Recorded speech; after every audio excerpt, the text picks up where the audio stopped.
Evolution is a term to define only one organism, and that's the self. The self is the universe, the self is the alpha and omega, God and infinity. And that's the only thing that evolves, because we are all part of the self. Nothing goes through an evolutionary process alone, or without direct benefit to the whole. So when you begin to think that there's this controlling elite, this controlling hand behind the curtains leading the planet to destruction, when you think the end is near, the apocalypse, Armageddon, and when you think we as a species are doomed, it is not they, it is you that brought this about. And for a very good reason. You are evolving. Stop blaming everybody and everything else. Quit panicking about global tyranny and natural disaster and pay attention. Because the world is telling you something. It's telling you exactly what is wrong with you and how to fix it.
The Earth is believed to have formed 4.6 billion years ago. Within the first 150 million years, it began cooling and releasing gases from the lithosphere, which created the earliest forms of the Earth's atmosphere. Prior to the creation of this atmosphere, the sun's ultraviolet radiation made for uninhabitable conditions. But as the Earth cooled further, water condensed in the atmosphere and oxygen accumulated, making way for organic compounds. This spawned single-celled organisms and then plant life. And down through time, the evolutionary chain continued. And then we arrive at a species that does not seem to fit as well as the rest. Homo sapiens' gestation period of 9 months mimics the 3.8 billion year evolution of all life on Earth. The human embryo repeats the evolution of all species. When the sperm and egg unite, this new creation is a single-celled organism. Within hours, this single cell divides and multiplies more rapidly than any other species. 4 weeks later, the embryo begins to develop gills mimicking aquatic life. A few weeks later, it develops lungs and a tail with reptilian appearance. From there, a mammal is recognizable, and then onto a primate form. It then sheds its laguna, which is the embryonic fur, and at last shows the characteristics of a human child. The human body is a community of approximately 50 trillion cells. Everything the body does, the cell does as well. Cells have respiratory and excretory systems. They feed, feel, think, and communicate with other cells. Trillions of cells make up a single organism called the human body, and billions of human bodies help make up the organism we call Earth. The Earth has more similarities with the human anatomy than you may think. Earth has its own electromagnetic generation, just like the human body. Research has found that a direct current of electricity flows through perineural cells found around every nerve in the body. These pathways are called energy meridians and have been used in the practice of acupuncture for at least 2,000 years.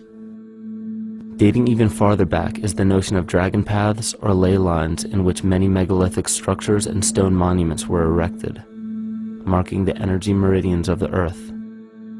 These energy meridians are generated by the resonant frequencies of the Earth, called the Schumann waves. Each planetary body has its own resonant frequencies and is determined by the circumference and diameter as well as the speed of orbit and rotation. The Earth's resonant frequency starts at 7.83 Hz and ends with the 7th harmonic at 43.2 Hz, correlating with the 7 chakras. Ultimately, the greatest discovery of our Earth is its consciousness. A visible attribute of consciousness is an energetic field that governs the shaping of organisms. Morphogenesis is a scientific term to explain this very shaping of tissues, organs, and entire organisms. Consciousness is the creative force of the entire universe. It has been given many names such as God, Yahweh, Krishna, nature, the field, and divinity. The entire universe is in fact a single living, conscious organism with complete awareness of itself. The reason why it may seem difficult to comprehend this is because our understanding is typically limited by our language. When we hear the term conscious organism, we tend to anthropomorphize its definition. By giving it human qualities, we mistakenly look past what an organism truly is in the first place. The definition of an organism is any living thing capable of response to stimuli, reproduction, growth and development, and maintenance of homeostasis as a stable whole. Our universe does all of these things.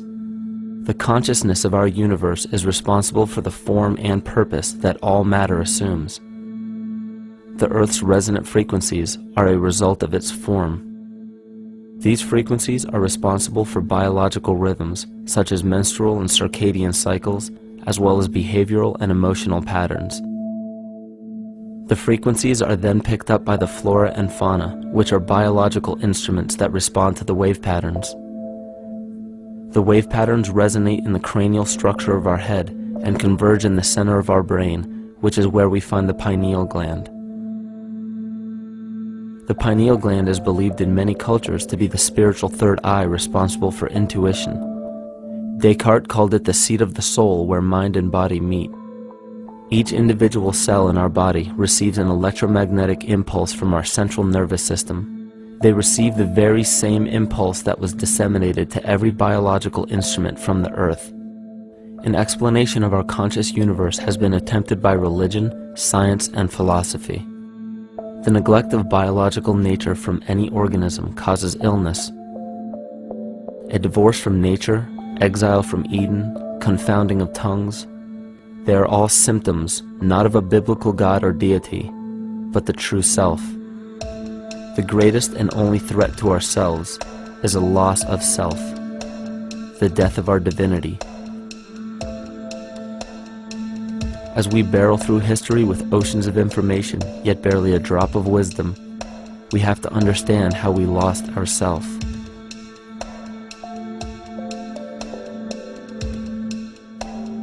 In sacred texts and ancient scriptures left by our ancestors, we find an incredible link between stories of creation, a great flood, the war of the gods, the Messiah dying for the sins of man, end-time prophecies, and similar characters. These correlations show up in myths from cultures that supposedly had no contact with one another due to distance in geography and time. The common thread we find that connects all of mythology has its roots in the stars. One of the most revealing accounts is the battle of the gods in heaven and the ensuing flood. In the Bible, Lucifer rivaled the Lord and was defeated and cast down to earth. In the creation myth of the Enuma Elish, we find a similar story of Tiamat being defeated by Marduk and cast down to the abyss of Apsu.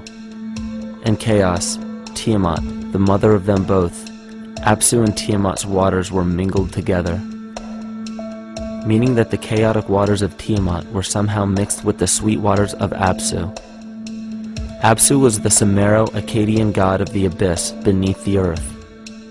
Tiamat, also known as Lucifer, was known as a serpent or dragon and was defeated by Marduk.